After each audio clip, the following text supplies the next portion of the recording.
Making complex stuff simple. How to track the development of clients and followers, a workshop. So, as leaders, as coaches, we try to promote development. Coaching is a process of promoting skill development in our clients. Leaders are in the business of mobilizing people to or around some sort of a common vision in order to make it happen. Both leaders and coaches are in the business of fostering development. Let's start with some of the complex stuff, including the concept of development, which is a beautiful and elegant concept, but is not a particularly simple one. What's development all about? Development is progressive change toward a valued outcome. Development doesn't just mean change. Development and change are not synonyms. A lot of things change, but they don't develop. My hair grows, but it's not developing. Alzheimer's is an age-related change, but we wouldn't want to say that Alzheimer's is a developmental change. There's a lot of historical changes that occur that we wouldn't call developmental changes. Development is a very interesting and special concept. It refers to progress. When something is developing, its structure is changing in the direction of some valued outcome. Here's a definition of development. This is the orthogenetic principle of development. It says that when development happens, development moves from a global and undifferentiated state to states of increasing differentiation, integration, and hierarchic integration. That's a mouthful. That's complex. Development occurs when something starts off global and undifferentiated, like the undifferentiated zygote, the egg, and then over time the egg splits into different parts, cleavage, where all those subcells are the same. That's differentiation. They begin to specialize. They become differentiated and integrated, increasingly connected to each other, and overall, over time, they develop into a single, hierarchically organized organism that works as a whole. That's development. And the thing is, unlike the development of the embryo, most development is not neat and orderly. So much of what we look at when we look at development, especially in leadership development, we're looking at something that we look at stages of development, stages of leadership development, as if there were some sort of neat and orderly progression, but it's not. Development is a dynamic, emergent, multi-directional, and messy process. There's no one shape to development. There are no broad stages of development. There's no single hierarchical progression toward any single endpoint. There's as many forms of development as there are things that develop and people who develop. There's no broad stages of development. There's only increasing development and integration and extension of local skills over time. So what does it look like? What does it mean to say that development moves from a global and undifferentiated state to states of increasing differentiation, integration, and hierarchic integration? And then once we say that, how can we make it simple? How can we make it simple and find ways to track developmental changes in our capacities as coaches and leaders? Well, here's development. It starts off as global and undifferentiated. The parts become differentiated from each other relative to what's going to come later. There are no parts when something is developing. The parts have to become differentiated from each other. They become connected to each other and then increasingly integrated into a single whole. Looks like this. Here. That little circle in the lower left-hand corner is a global, single, undifferentiated thing.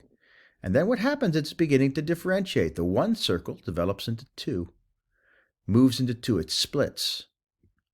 It's undergoing differentiating. It's beginning the process of differentiation. Then what happens? Each of those differentiated cells, each of those differentiated processes become integrated. What was once differentiated now is becoming integrated. So what was once global and undifferentiated is split into two different parts, and then those two parts get connected. Then what happens? There's further differentiation. Each of those parts undergoes a split, undergoes differentiation, undergoes a discrimination of some different sort. And that differentiation leads to further integration. Those parts come together as integrated and coordinated subparts or subwholes. And then over time, all of these ideas, all of these skills, all of these elements come together to form a single hierarchical whole. Functions all as one. Here's an example in real life. Well, actually, before we do that, here's the progression. It moves from global and undifferentiated development to differentiated and integrated to hierarchically integrated. Let's give an example. Let's use the example of learning how to perform a jumping jack. When little kids, you take a 3-year-old, ask a 3-year-old to do a jumping jack, what you'll find is they'll jump up and down, their arms and their legs will go all the way, all over the place. It'll be spastic, uncoordinated. It's global and undifferentiated. It looks like this, except the arms and legs are flip-flopping all over different places. Then what happens is as the child begins to learn to do the jumping jack, the parts of the jumping jack are going to become differentiated from each other and integrated with each other. Let's start with the arms. Take a look at how this child is going to be able to differentiate the movement of the arms from everything else. You'll see that the arms are going up and down together, but the legs, nothing's happening to them. So there's the arms, up, down, up, down. So the arm movements are differentiated from everything else, and they are coordinated with each other, but not the legs. We can move on, and then with further development, you'll get the development of differentiation of other parts of the skill. For example, differentiation of the movement of the legs. There they go, back and forth, close, open, but the arms are not coordinated with the legs. That doesn't happen until all of the parts of the jumping jack, all the parts of this developing skill become differentiated from each other and then integrated into a single hierarchical unit. It looks like this. The arms, the legs, and the jumping are all coordinated over time into a single seamless movement. That's what development looks like, and anything that develops we can see as a process of increasing differentiation and integration relative to what it will become. So that's complex. How do we make it simple? Well, I think that what the important thing here that we want to show is that it's important to think developmentally. Think developmentally. When we are fostering, when we are coaching, when we are leading, is that we are trying to foster development in the client, trying to foster development in the followers. And to have development, you need to have some idea of what you're developing towards, some ideal conception of the optimal state, although that can change over time. And you need to have some idea of progression, regression, and what's going to count as a developmental change, as movement in the direction of that endpoint. So let's take a look at the process of fostering development. Here's a process we call the experience reflection cycle. This is related to any form of coaching or leadership. What it simply says is that when we are promoting development, we go through a process of reflection and experience. Experience is what we're doing in our everyday life, outside of the coaching session, outside of a leadership, a meeting between a leader and a follower, outside of the context of a meeting, and even in those meetings itself. Those are whatever's going on there is a form of experience. And what we're doing with our experience when we're in a session, in a coaching session, is we bring the experience, the actions, the doings that take place outside of the session, we bring them into the session for reflection. And what happens is we have the experience, whatever theory, model, orientation of coaching or leadership that we use, it doesn't much matter in what we're talking about here. You use that to reflect upon what takes place outside of the experience, outside of the coaching session. And you apply whatever principles that you're using in your theory as reflections to interpret what's going on, to plan later action, to help the individual manage emotion, to develop novel skills. In short, to make differentiations in his or her existing skill set en route to moving toward a higher developmental state, one that is closer to the endpoint that we seek. The point here between the reflection and the experience cycle is we bring the experience into reflection in our coaching sessions and our leadership sessions. We create novel ways of thinking and feeling in those sessions. And then those novel ways of thinking and feeling are brought into experience. Then, when they will never be brought into experience perfectly, and whatever happens in experience is going to challenge whatever we did in that session, and therefore we're going to need to bring it into, again, reflection. And the point is that that experience informs our reflection informs our experience. Each new reflection is brought into the new experience. Each new experience is brought into reflection, and the process continues. Now, that's applicable to anything.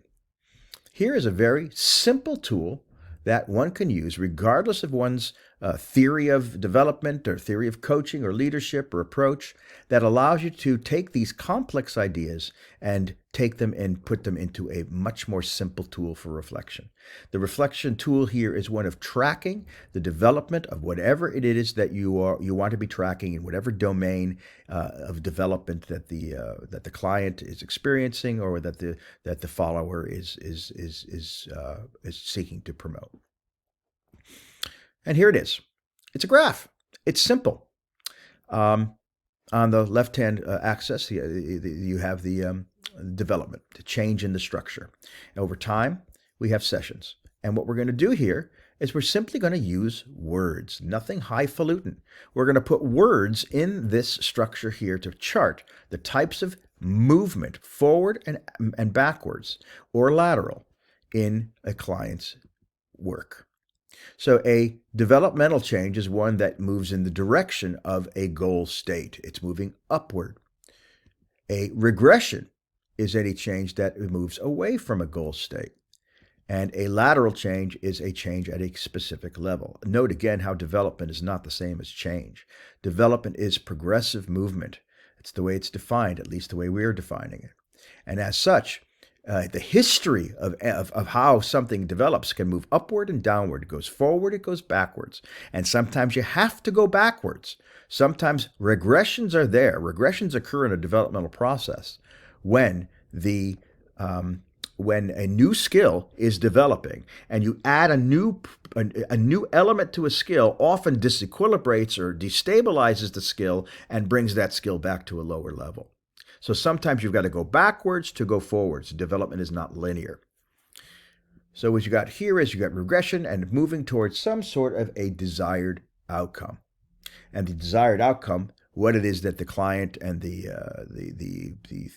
coach or the leader and the follower agree to, that may change over time as the client and the coach work together. So here's an example that is inspired by a real example. A real case. It's not quite the same, but let's take a look at it. Here's a real life example. What we've got here is, what I want to chart is these, in words, very simple, is what we might call thought, action, emotion structures of thinking, feeling, and acting over time. And we start with some sort of an endpoint. And in the example I want to give you, we're going to move in the direction of the endpoint. The endpoint is that the particular client in question wants to develop a growth mindset.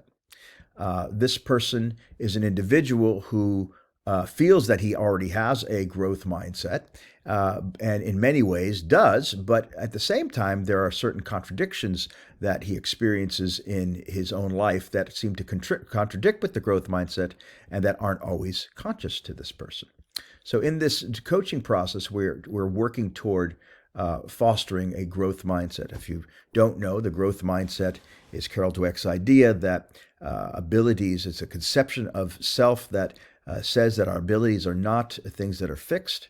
They're not fixed things. In fact, they can change over time through effort and hard work.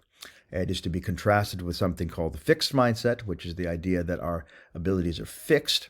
A person with a fixed mindset, when they fail at something, their self-esteem is threatened because they don't think that they can do any better, because they feel as though that the only way that they can be successful is to already have an ability. If I fail, that means I'm not successful. It means I do not have the ability to do something. Therefore, that threatens my self-esteem, and it leads me to avoid the task in question, or to make excuses for why I can't do something or the like. In the growth mindset, what happens is that the person is expecting failure, expecting mistakes, and that views mistakes not as an indication of a lack of ability, but an indication that I have not yet developed the ability, because I am aware that my abilities come into existence through hard work and effort, and therefore failure or mistakes do not threaten my self-esteem. They simply motivate me to try to do more. So let's take a look at some recording of the process of client coach interaction over time. We start here with early on, this person felt that he already had a growth mindset and felt very proud about that idea. So there you go. There's a thought and an emotion underneath. I have a growth mindset and I feel proud. At another session, it became clear that the person indicated that he didn't want to be judged. He didn't like to be judged by other people. If only when he felt that he was able to already good at something, he felt that he was willing to go out and do it. But if he was doing something that was new or outside of his comfort zone, he didn't want to be judged, and that made him feel both fear and anxiety.